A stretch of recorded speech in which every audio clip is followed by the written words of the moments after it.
السلام علیکم ورحمۃ اللہ وبرکاتہ۔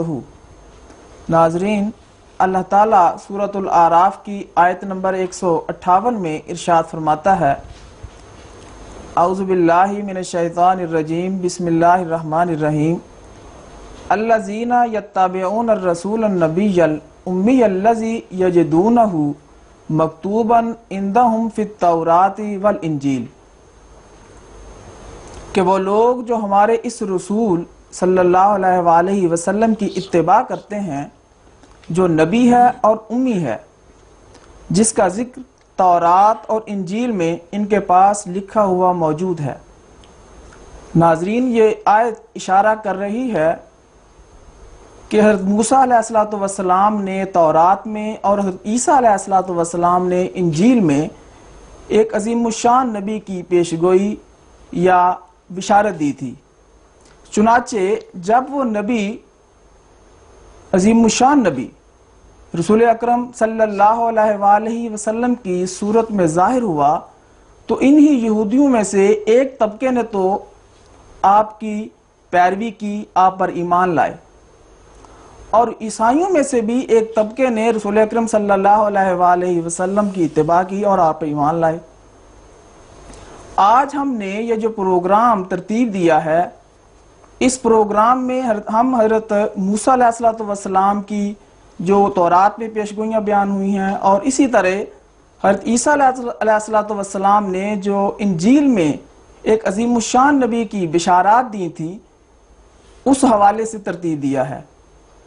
اس پروگرام میں ہمارے ساتھ شریک گفتگو رہیں گے محترم نصیر انجم صاحب۔ آپ ایک عرصے سے جامعہ احمدیہ ربوہ میں شعبہ تدریس سے وابستہ ہیں، تو سب سے پہلے میں محترم نصیر انجم صاحب سے یہ پوچھوں گا کہ ہمیں یہ بتائیے کہ ہمارے پاس جو بائبل ہے اس کے دو حصوں میں یہ تقسیم ہے۔ ایک حصے کو ہم عہد نامہ قدیم کہتے ہیں اور ایک حصے کو عہد نامہ جدید کہتے ہیں جی، تو ان دونوں حصوں میں فرق کیا ہے؟ جی سہیل صاحب، میں عرض کرتا ہوں، بائبل مختلف کتابوں کا مجموعہ ہے، اور یہ بات اس کے لفظی معنوں میں بھی شامل ہے۔ یونانی لفظ ببلیا سے یہ لفظ بائبل بنا ہے، جس کا مطلب ہے کتابیں۔ تو چونکہ اس میں مختلف کتابیں جمع ہیں، اس لیے اس کو پھر انگریزی میں بائبل کہا جانے لگا۔ اس کے موٹے طور پر دو حصے ہیں، جیسا کہ آپ نے بتایا، ایک کو عہد عتیق کہتے ہیں یا پرانا عہد نامہ کہتے ہیں، اور ایک کو عہد جدید یا نیا عہد نامہ کہتے ہیں۔ پرانے عہد نامے سے مراد یہ ہے کہ حضرت موسیٰ علیہ السلام کی تورات سے لے کر حضرت ملاکی علیہ السلام تک جو مختلف انبیاء آئے بنی اسرائیل میں، ان کی صحف مقدسہ میں سے ایک انتخاب ہے، اس کا منتخبہ حصہ ہے، وہ پرانا عہد نامہ کہلاتا ہے۔ اس میں حضرت موسیٰ علیہ السلام کی تورات بھی ہے، حضرت داؤد علیہ السلام کی زبور بھی ہے، حضرت سلیمان کے بھی صحائف ہیں، اور دوسرے انبیاء حضرت حزقیل، حضرت دانییل وغیرہ، ان کے صحائف بھی موجود ہیں۔ تو یہ ہو گیا پرانا عہد نامہ۔ جو یہود ہیں وہ ظاہر ہے صرف اس کے قائل ہیں، وہ نئے عہد نامے کو قبول نہیں کرتے، ان کی بائبل صرف پرانے عہد نامے تک محدود ہے۔ جہاں تک عیسائیوں کا تعلق ہے تو چونکہ حضرت عیسیٰ علیہ السلام نے واشگاف طور پر یہ فرمایا تھا کہ میں تورات یا کتابوں کو منسوخ کرنے نہیں آیا بلکہ انہیں پورا کرنے آیا ہوں، اور فرمایا تھا کہ تورات کا ایک شوشہ بھی نہیں ٹلے گا، تو اس لحاظ سے عیسائی اس پرانے عہد نامے کو بھی مقدس جانتے ہیں اور اس کے ساتھ نئے عہد نامے کو شامل کرتے ہیں۔ نئے عہد نامے میں یہ ذہن میں رہے کہ حضرت عیسیٰ علیہ السلام کی اپنی کوئی انجیل شامل نہیں ہے، اور اپنی زندگی میں حضرت عیسیٰ علیہ السلام نے کوئی ایسی کتاب جو تیار کی ہو وہ اب ہمارے پاس موجود نہیں ہے۔ یہ اس اناجیل میں، نئے عہد نامے میں 4 اناجیل ہیں جو مختلف اشخاص کے نام پر ہیں: متی کی انجیل، مرکس کی انجیل، لوکا کی انجیل اور یوحنا کی انجیل۔ اور اس کے علاوہ پھر خطوط کا ایک سلسلہ ہے، اس میں مختلف لوگوں کے خطوط ہیں، پولوس کے خطوط سب سے زیادہ ہیں، اس کے علاوہ یوحنا، یعقوب وغیرہ اور لوگوں کے خطوط ہیں، اور آخری کتاب یوحنا عارف کا مکاشفہ ہے۔ تو یہ نیا عہد نامہ بھی مختلف کتابوں کا مجموعہ ہے جن کو عیسائی مقدس سمجھتے ہیں، اور یہ بھی بہت سی اناجیل اور بہت سی کتابوں میں سے ایک منتخب حصہ ہے جو بڑی بحث و تمہیز کے بعد جا کے اس پر اتفاق ہوا ہے کہ یہ حصہ بائبل میں شامل کیا جائے۔ تو یہ موٹے طور پر گویا کہ عیسائیوں کے نزدیک عہد نامہ قدیم اور جدید دونوں مسلمہ ہیں۔ جی، چونکہ ہم نے یہ پروگرام پیشگوئیوں کے حوالے سے ترتیب دیا ہے تو اب میرا سوال یہی ہے کہ سب سے پہلے ہم عہد نامہ قدیم کی طرف آتے ہیں کہ عہد نامہ قدیم میں، یا جس کو ہم تورات بھی قرآن کریم میں اس کو تورات کے لفظ سے لکھا ہے، تو تورات میں رسول اکرم صلی اللہ علیہ وآلہ وسلم کی بعثت کے متعلق کوئی ایک پیشگوئی ہمارے ناظرین کے سامنے رکھیے۔ جی، تورات سہیل صاحب 5 کتابوں کا مجموعہ ہے۔ آگے پھر جس کو ہم تورات کے لفظ سے سمجھتے ہیں یا پڑھتے ہیں، بائبل میں وہ 5 حصوں میں تقسیم ہے، 5 کتابیں ہیں: پیدائش، خروج، اخبار، گنتی اور استثناء۔ تو ان کا مجموعہ تورات کہلاتا ہے۔ تورات عبرانی زبان کا لفظ ہے تورا، اس کا مطلب ہے شریعت۔ تو شریعت کی گویا کتابیں جس میں شریعت کی تعلیم حضرت موسیٰ علیہ السلام نے جو عطا کی اللہ تعالیٰ سے الہام پا کر، وہ تورات کہلاتی ہے۔ یہ ایک الگ بحث ہے، اس وقت ہماری زیر بحث نہیں ہے کہ یہ من و عن اسی طرح محفوظ ہے یا اس میں تغیر و تبدل ہو چکا ہے، اس پہ پھر کسی پروگرام میں بات کریں گے۔ لیکن بہرحال یہ وہ شریعت کی کتابیں ہیں جو حضرت موسیٰ علیہ السلام کی طرف منسوب کی جاتی ہیں۔ ان میں نبی کریم صلی اللہ علیہ وسلم کی کئی پیش خبریاں ہیں، اور بڑے واضح انداز میں حضرت موسیٰ علیہ السلام نے آنے والے عظیم الشان نبی کا تذکرہ فرمایا ہے۔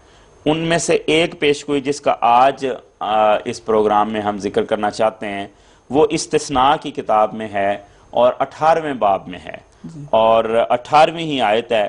میں اس کے الفاظ پڑھتا ہوں، وہ یہ ہیں: اللہ تعالیٰ نے حضرت موسیٰ کو یوں خبر دی کہ میں ان کے لیے انہی کے بھائیوں میں سے تیری مانند ایک نبی برپا کروں گا، اور اپنا کلام اس کے منہ میں ڈالوں گا، اور جو کچھ میں اسے حکم دوں گا وہی وہ ان سے کہے گا، اور جو کوئی میری ان باتوں کو جن کو وہ میرا نام لے کر کہے نہ سنیں تو میں ان کا حساب اس سے لوں گا۔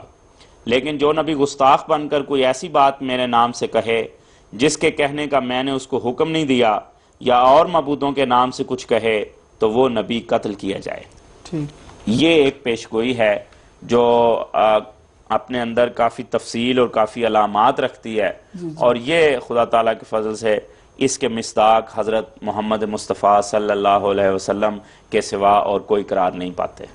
یہ تو ہم مسلمان اس کی یہ تعبیر کرتے ہیں، ہاں جی، جبکہ عیسائی تو اس کو نہیں مانتے اور نہ ہی یہودی اس کے قائل ہیں۔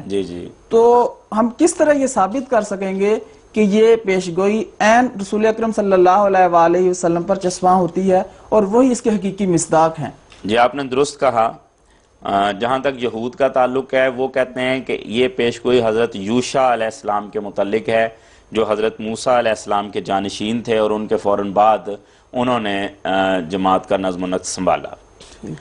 عیسائی کہتے ہیں کہ نہیں، اس سے مراد حضرت عیسیٰ علیہ السلام ہیں، اور حضرت موسیٰ نے آنے والے مسیح کی جو خبریں دی تھیں کہ مسیح موعود آئے گا بنی اسرائیل کی امت میں، تو یہ ہیں وہ حضرت عیسیٰ جو اس پیشگوئی کے مصداق ہیں، وہ مسیح موسیٰ بن کر بھی آئے ہیں۔ ہم مسلمان کہتے ہیں کہ نہیں، یہ دونوں باتیں غلط ہیں، اور اس کے مصداق، واحد مصداق حضرت اقدس محمد مصطفیٰ صلی اللہ علیہ وسلم ہے۔ تو اب فیصلہ کیسے ہو، یہ بڑا ضروری اور اہم سوال ہے۔ تو فیصلے کے لیے جو اس میں علامات لکھی ہوئی ہیں، ہم ایک ایک علامت کو لے کے مختصر گفتگو کریں تو بالکل 2 اور 2 4 کی طرح ثابت ہو جاتا ہے کہ اس کے مصداق حضرت محمد مصطفیٰ صلی اللہ علیہ وسلم ہیں۔ مثال کے طور پر جو پہلی بات اس میں کہی گئی ہے وہ یہ ہے کہ میں ان کے لیے انہی کے بھائیوں میں سے تیری مانند ایک نبی برپا کروں گا۔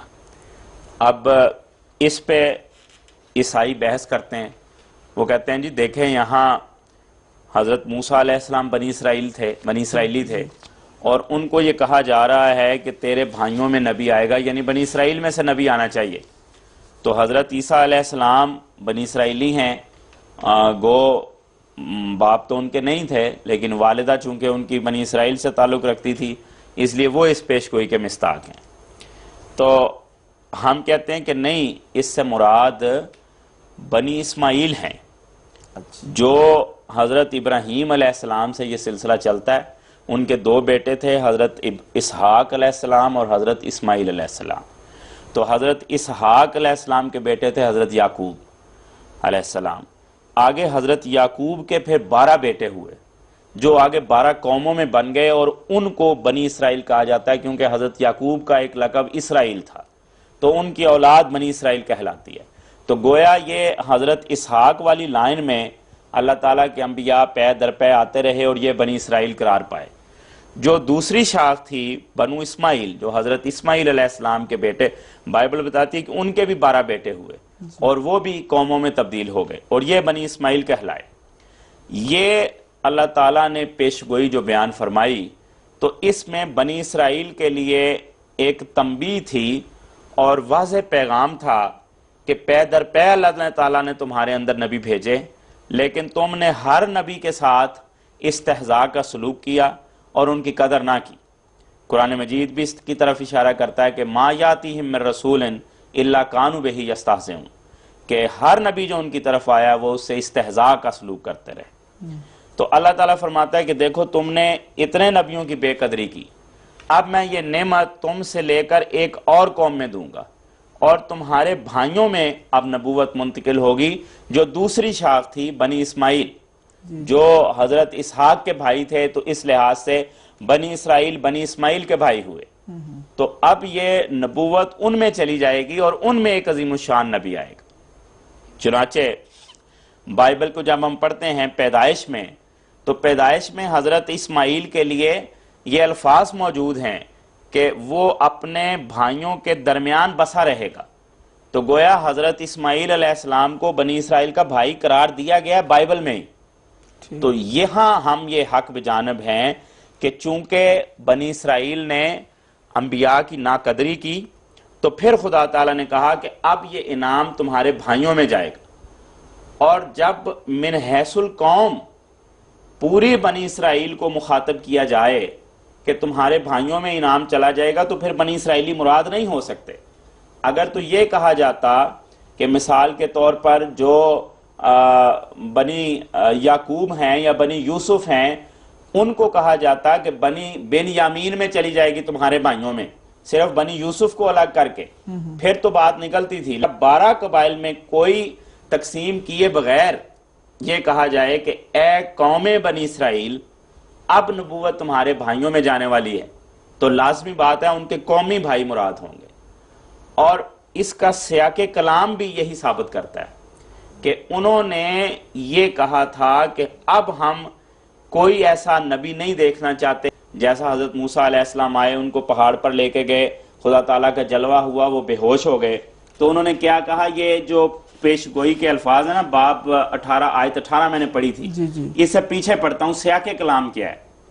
یہاں لکھا ہے 15ویں آیت، خداوند تیرا خدا تیرے لیے تیرے ہی درمیان سے، یعنی تیرے ہی بھائیوں میں سے میری مانند ایک نبی برپا کرے گا، تم اس کی سننا۔ یہ تیری اس درخواست کے مطابق ہوگا جو تو نے خداوند اپنے خدا سے مجمع کے دن حورب میں کی تھی، کہ مجھ کو نہ تو خداوند اپنے خدا کی آواز پھر سننی پڑے، اور نہ ایسی بڑی آگ ہی کا نظارہ ہو تاکہ میں مر نہ جاؤں۔ اور خداوند نے مجھ سے کہا کہ وہ جو کچھ کہتے ہیں سو ٹھیک ہے، میں ان کے لیے ان کے بھائیوں میں نبی بھیجوں۔ تو اب یہ سیاق کلام بڑی وضاحت کے ساتھ بتا رہا ہے کہ انہوں نے تو انکار کیا کہ ہم ایسی آواز دوبارہ نہیں سننا چاہتے، ہم ایسا نظارہ نہیں دیکھنا چاہتے۔ تو خدا تعالیٰ نے فرمایا ٹھیک ہے، میں اب تمہارے بھائیوں میں نبی بھیجوں گا۔ تو یہ وضاحت ہو گئی کہ یہاں قومی بھائی مراد ہیں، اور بنی اسماعیل ان کے قومی بھائی ہیں، اور ان میں ایک نبی پاک صلی اللہ علیہ وسلم ہیں جنہوں نے دعویٰ کیا ہے، اور کوئی دعوے دار نہیں ہے جو دعویٰ کرتا۔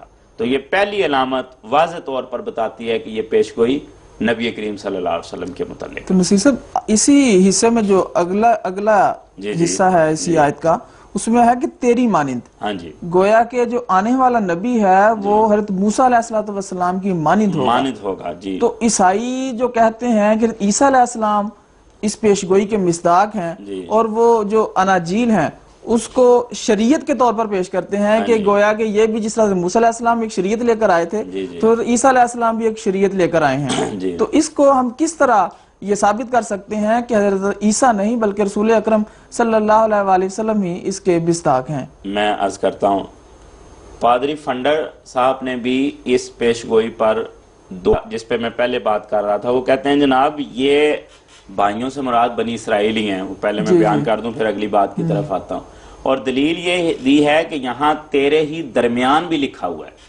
کہ تیرے ہی درمیان میں سے، تیرے بھائیوں میں سے، تو وہ درمیان میں تو وہاں بنی اسرائیلی تھے جو رہ رہے تھے، تو اس لیے بنی اسرائیلی مراد ہوگا۔ ایک تو جواب مختصر میں نے دے دیا کہ حضرت اسماعیل کے متعلق بھی یہ الفاظ ہیں کہ وہ اپنے بھائیوں کے درمیان بسا رہے گا، تو حضرت اسماعیل کو بھائی بھی کہا اور ان کے درمیان بھی قرار دیا۔ نمبر 2، یہ جو آیت 15 کے الفاظ ہیں تیرے ہی درمیان میں سے، یہ الحاقی لگتے ہیں، بعد میں ملائے گئے ہیں، اصل یہ الفاظ نہیں تھے، صرف اتنی بات تھی کہ میں ان کے بھائیوں میں سے تیری مانند ایک نبی برپا کروں گا۔ اس کی دلیل یہ ہے کہ آگے فوراً آیت 18 میں جو الفاظ ہیں اس میں تیرے ہی درمیان کے الفاظ نہیں ہیں۔ اس کے علاوہ یہ پیشگوئی 2 اور جگہ پر نئے عہد نامے میں دہرائی گئی ہے، اعمال کی کتاب میں 3 باب میں اور 7ویں باب میں، دونوں جگہ پڑھ کر دیکھ لیں، وہاں تیرے ہی درمیان کے الفاظ نہیں ہیں، تو اس سے پتہ چلتا ہے کہ یہ بعد میں کسی نے ملائے ہیں، ورنہ 2 جگہ اس پیشگوئی کو کوڈ کیا جائے اور دونوں جگہ وہ الفاظ استعمال نہ کیے جائیں، یہ ہو نہیں سکتا۔ تو اصل الفاظ یہی تھے کہ تیرے بھائیوں میں سے، اور بھائیوں سے مراد بنی اسماعیل ہیں۔ اچھا، اب ان کے دوسرے اعتراض کی طرف آتے ہیں، وہ کہتے ہیں جی یہ مثیل موسیٰ حضرت عیسیٰ علیہ السلام ہے، اور جب ان سے پوچھا جائے کہ اس کی دلیل کیا ہے تو دلیل انہوں نے یہ دی ہے کہ حضرت عیسیٰ علیہ السلام نے خود یہ فرمایا ہے، انہوں نے یہودیوں کو کہا کہ اگر تم حضرت موسیٰ علیہ السلام پر یقین کرتے ہو تو پھر مجھ پر بھی یقین کرو کیونکہ موسیٰ نے میرے حق میں لکھا ہے۔ تو کہتے ہیں دیکھیں حضرت عیسیٰ نے یہ کہا ہے کہ موسیٰ نے میرے حق میں لکھا ہے، اس لیے وہ اس پیشگوئی کے مصداق۔ اس بات کا جواب یہ ہے کہ حضرت عیسیٰ علیہ السلام نے پورے نئے عہد نامے میں کہیں یہ نہیں فرمایا کہ میں مثیل موسیٰ ہوں، کہیں یہ نہیں فرمایا کہ میں اس پیشگوئی کا مصداق ہوں، گویا کہ دعویٰ ہی نہیں ہے، صرف اتنی بات ہے کہ موسیٰ نے میرے حق میں لکھا ہے، ہمیں اس سے انکار نہیں ہے۔ حضرت موسیٰ علیہ السلام نے اپنی امت میں آنے والے مسیح کی بھی خبریں دی ہیں، اور ایک عظیم الشان نبی عرب میں آنے کے متعلق بھی خوشخبریاں دی ہیں، تو 2 باتیں الگ الگ ہیں۔ حضرت عیسیٰ جو بات کہہ رہے ہیں اس سے ہمیں انکار ہی نہیں ہے کہ حضرت موسیٰ نے مسیح کی خبر دی ہے، اس کے مصداق حضرت عیسیٰ علیہ السلام ہے، وہ بنی اسرائیل کی امت کے مسیح موعود ہیں، یہ بات بالکل درست ہے۔ لیکن حضرت عیسیٰ علیہ السلام نے نہ پوری بائبل میں اس پیش گوئی کا اطلاق اپنے اوپر کیا، نہ کہیں انہوں نے یہ کہا کہ میں مثیل موسیٰ ہوں۔ اب نبی کریم صلی اللہ علیہ وسلم کا دیکھیے کہ ان کا دعویٰ موجود ہے کہ نہیں۔ قرآن مجید میں واضح طور پر یہ دعویٰ کیا گیا ہے، فرماتا ہے اِنَّا أَرْسَلْنَا إِلَيْكُمْ رَسُولًا شَاهِدًا عَلَيْكُمْ كَمَا أَرْسَلْنَا إِلَىٰ فِرْعَوْنَ رَسُولًا، کہ یہ ہم نے تمہاری طرف رسول بھیجا ہے شاہدن علیکم، تم پر نگران بنا کر، اور جس طرح ہم نے فرعون کی طرف رسول بھیجا تھا۔ کما کا لفظ عربی میں مشابہت کے لیے آتا ہے، تیری مانند کا ترجمہ ہے کہ جیسا نبی فرعون کی طرف یعنی حضرت موسیٰ علیہ السلام آئے تھے، اسی طرح کا نبی ادھر آئے گا عرب میں، اور یہ ہے جو آیا ہے مثیل موسیٰ ہو کر۔ تو یہ دعویٰ قرآن مجید میں موجود۔ اسی طرح ایک اور آیت میں اللہ تعالیٰ نے فرمایا کہ فرماتا ہے قُلْ أَرَأَيْتُمْ إِنْ كَانَ مِنْ عِنْدِ اللَّهِ وَكَفَرْتُمْ بِهِ وَشَهِدَ شَاهِدٌ مِّن بَنِي إِسْرَائِيلَ عَلَى مِثْلِهِ فَآمَنَ وَاسْتَكْبَرْتُمْ إِنَّ اللَّهَ لَا يَهْدِي الْقَوْمَ الظَّالِمِينَ۔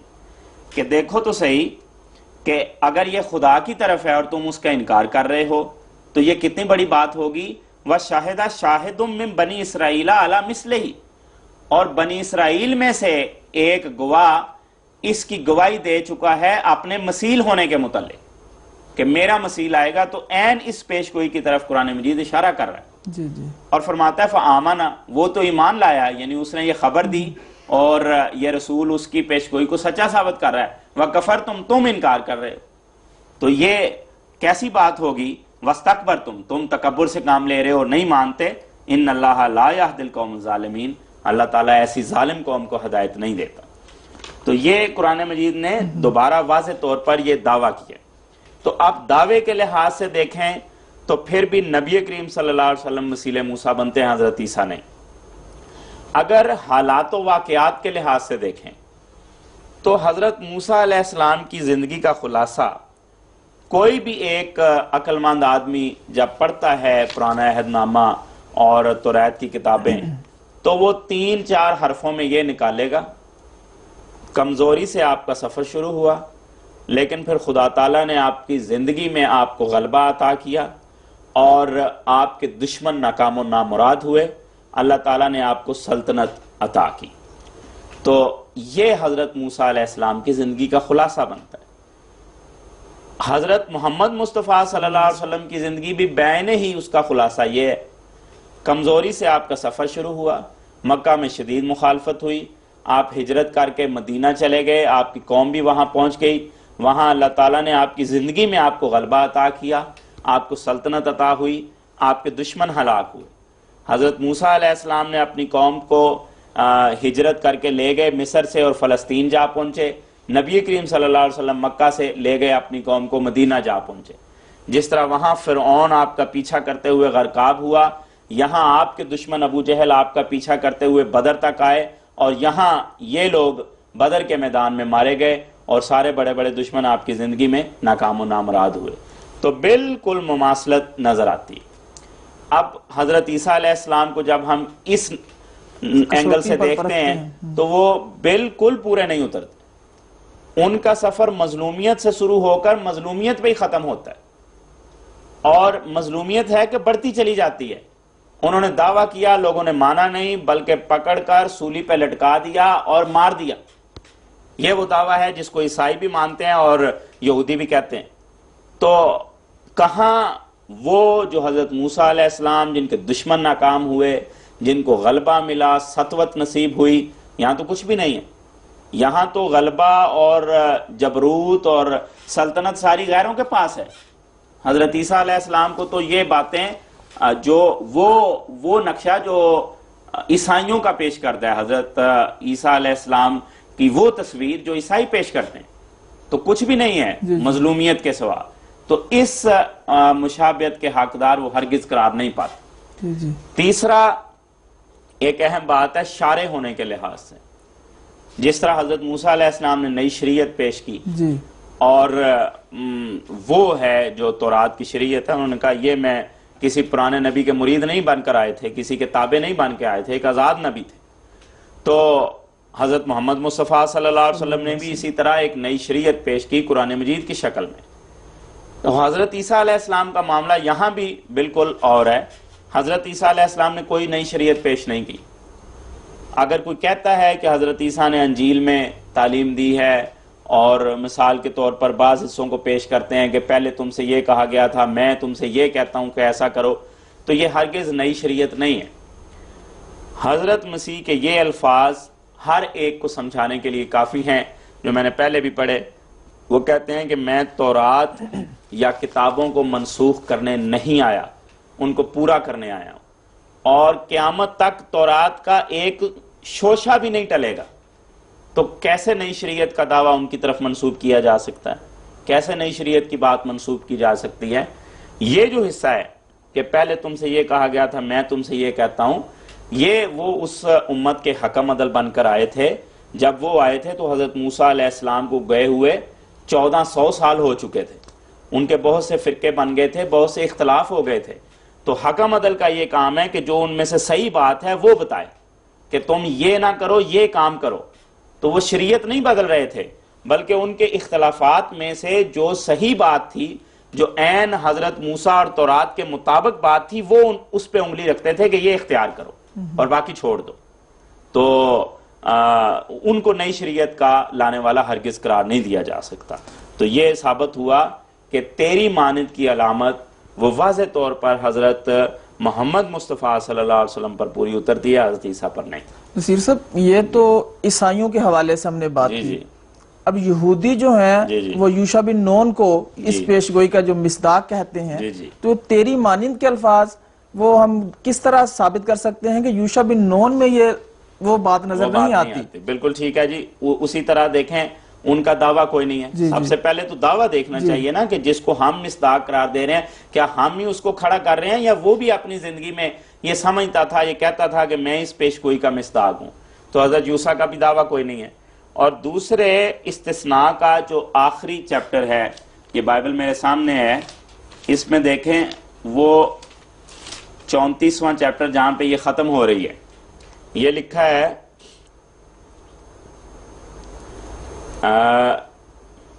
اس وقت سے لے کر اب تک بنی اسرائیل میں کوئی نبی موسیٰ کی مانند جس نے خداوند سے روبرو باتیں کی نہیں اٹھا.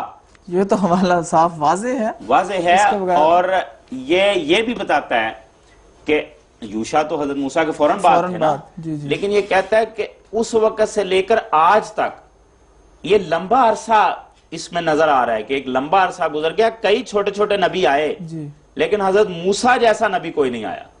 تو حضرت یوشع تو اس میں سے نکل گئے. واضح بیان استثناء کا ہے، انہی کی کتاب کا ہے، یہودیوں کی کتاب کا، کہ موسیٰ جیسا نبی آج تک نہیں آیا. تو یہ یقیناً وہی تھا جس کے منتظر تھے یہ لوگ.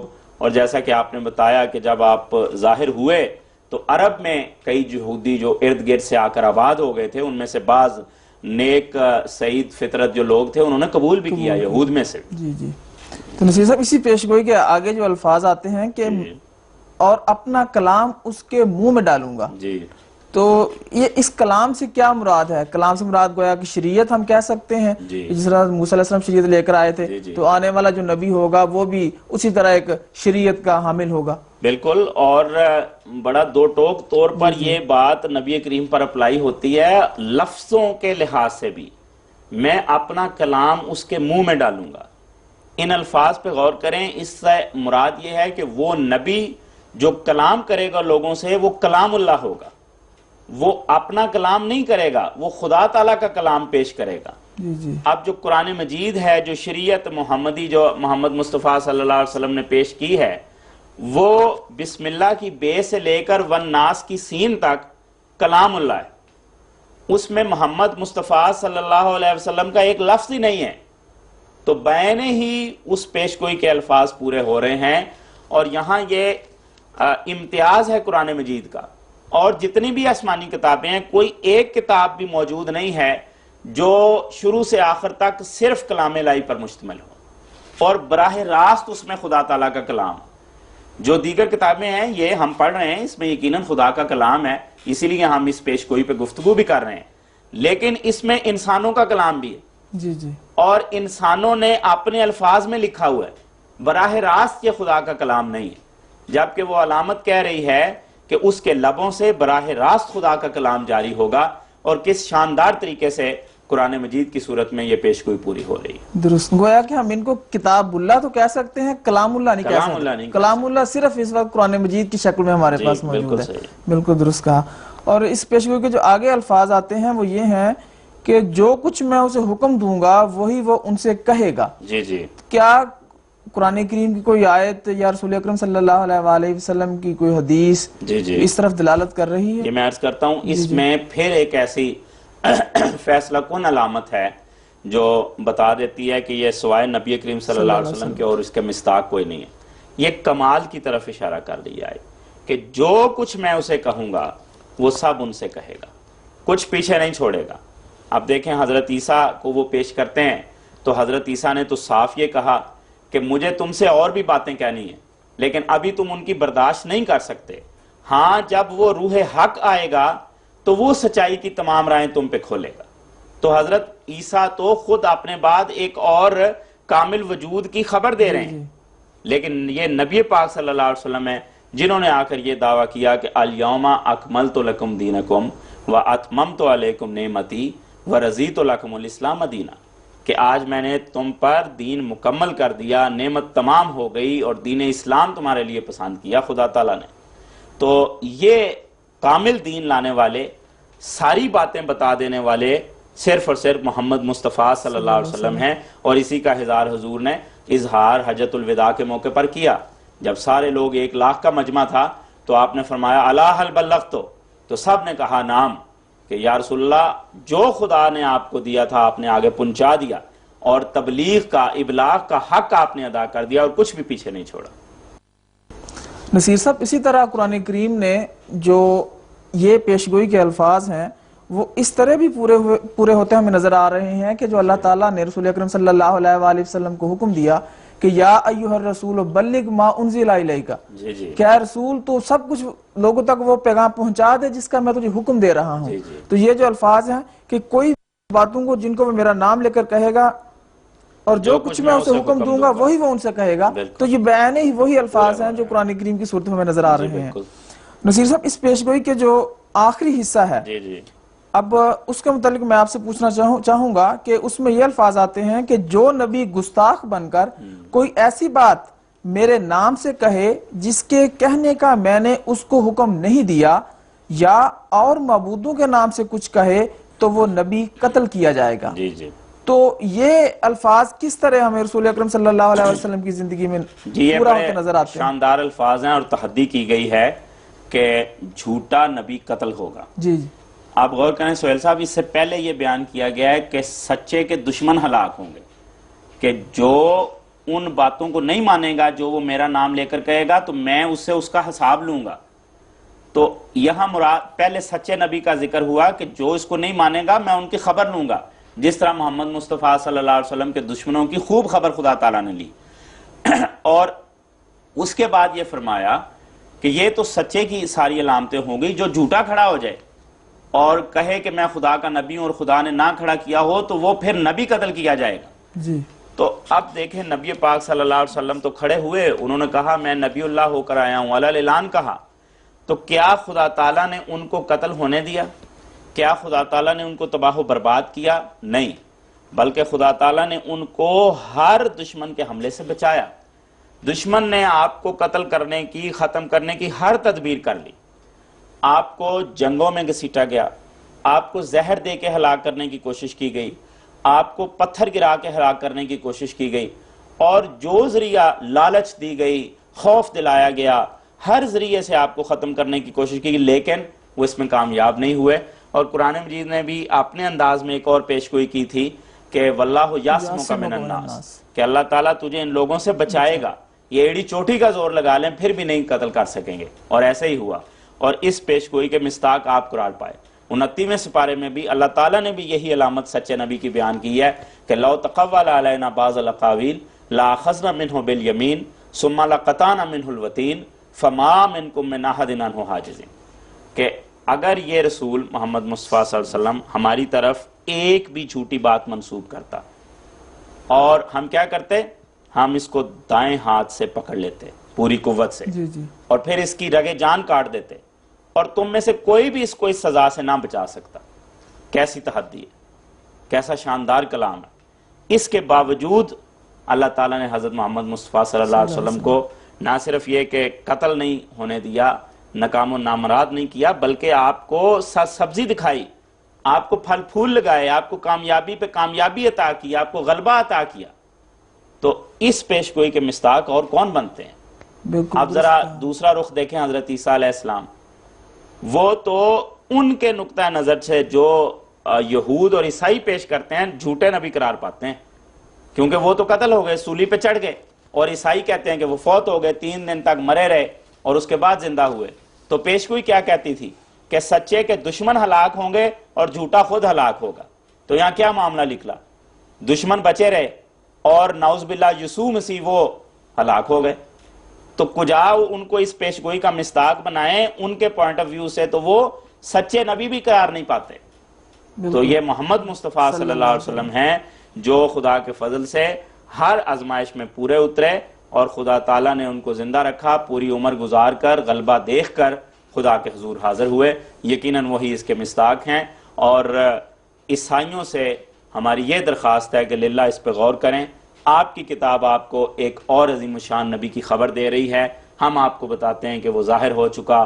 آج سے 1500 سال پہلے عرب کی سرزمین میں حضرت محمد مصطفیٰ صلی اللہ علیہ وسلم ان کا نام نامی ہے۔